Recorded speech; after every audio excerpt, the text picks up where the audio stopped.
Olá, seja bem-vindo a mais um episódio de Dicas de Tradução com o professor Paulo do Conexão Idiomas. Ele se recuperou após um longo período de dívida e desemprego. Então, esse se recuperar aí, vamos utilizar, nesse sentido aqui, vamos utilizar be back on one's feet. Be back on one's feet. Então, a expressão é essa, nesse sentido aí, nesse tipo de recuperação. Então, observe, ele se recuperou após um longo período de dívida e desemprego. Então, be back on one's feet. Temos aqui a tradução. He's back on his feet after a long period of debt and unemployment. He's back on his feet after a long period of debt and unemployment. Ok? Então, tá aí, ó, ele se recuperou após um longo período de dívida e desemprego.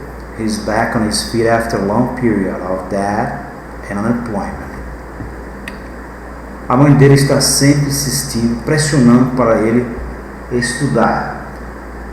Então, pressionar, insistir nesse sentido aqui é be after. Be after someone. Ok? Be after someone. Be after someone. His mother is always after him to study. His mother is always after him to study.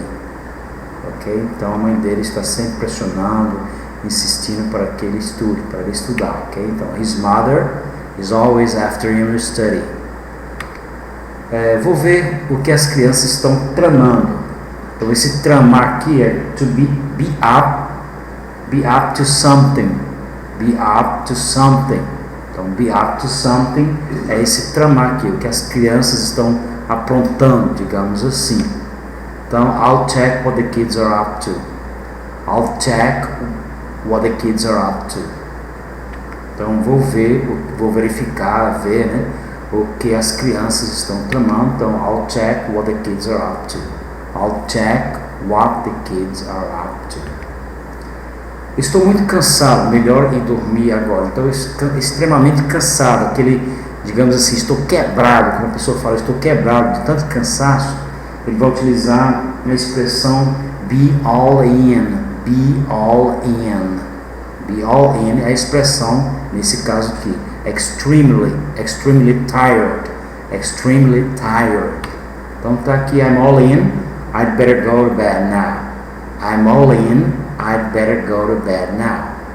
I'm all in, I'd better go to bed now. Então, estou muito cansado, estou extremamente cansado, melhor ir dormir agora. Então, I'm all in, I'd better go to bed now.